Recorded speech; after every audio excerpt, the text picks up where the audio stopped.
Assalamualaikum warahmatullahi wabarakatuh. Bismillahirrahmanirrahim. Alhamdulillahilladzi atana bisyahri ramadana bifadli rabbina wa lailatul qadri qad nazalat tuba liman talaba kama sabat.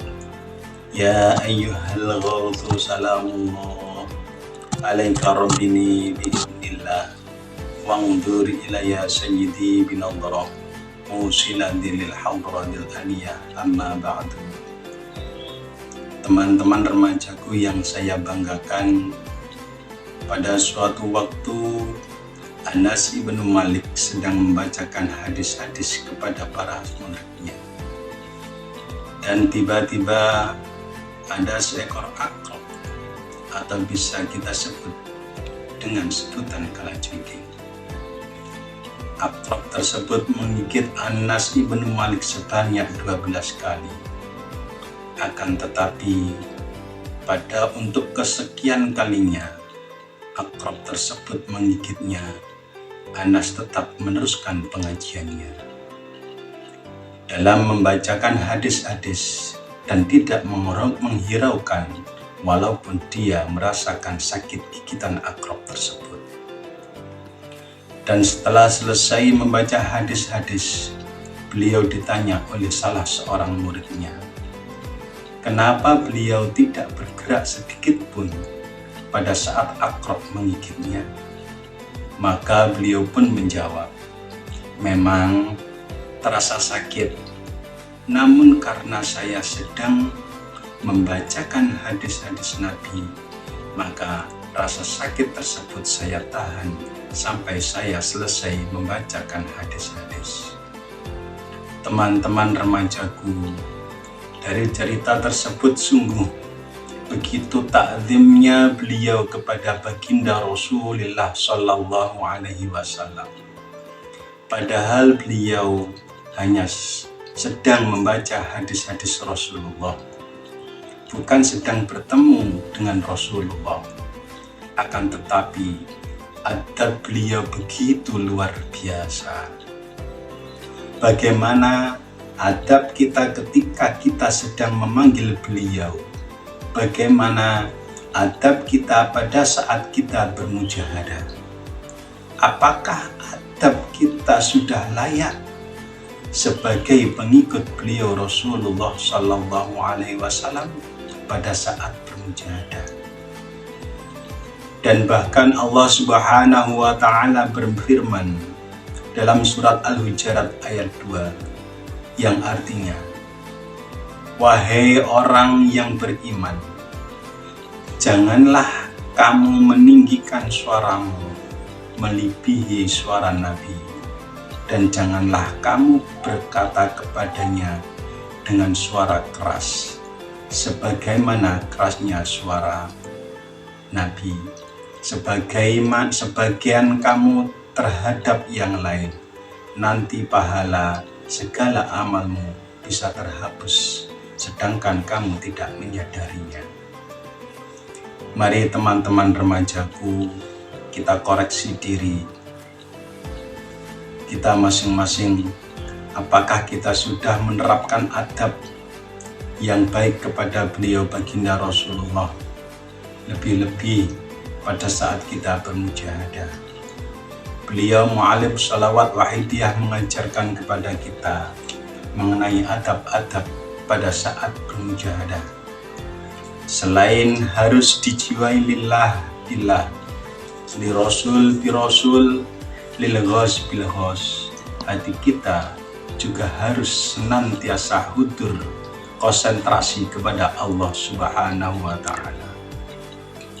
Imam Al-Ghazali berkata pada saat kita mengucapkan salam, pada waktu membaca tahiyat, maka kita harus menghadirkan pribadi beliau Rasulullah Sallallahu Alaihi Wasallam dalam hati kita, dan mantapkan angan-anganmu bahwa salammu sampai kepada beliau dan beliau menjawabnya dengan jawaban yang tepat. Sama halnya pada saat kita sedang bermujahadah, marilah kita hadirkan beliau dalam hati kita secara tulus. Selain kita harus istighfar, kita dalam bermujahadah juga harus merasa rendah diri dan hina sehina-hinanya akibat perbuatan dosa yang kita lakukan, seperti yang telah didawuhkan oleh beliau mu'alif, bisyiddatidul, dengan sungguh-sungguh merendahkan diri. Di samping istighfar dan tadzallul, kita dalam bermujahadah juga harus merasa tadzallum dan juga iftiqar. Tadzallum yakni merasa penuh dengan berlumuran dosa dan banyak berbuat zalim. Zalim terhadap semuanya, zalim kepada Allah, zalim kepada Rasul, zalim kepada Ghaus, dan zalim kepada orang tua. Pokoknya dengan semua makhluk yang ada hubungannya dengan kita. Allah Subhanahu wa ta'ala berfirman, innal insana la zalumul kafar. Sungguh manusia itu sangat zalim dan sangat mengingkari nikmat Allah. Quran Surat Ibrahim ayat 34.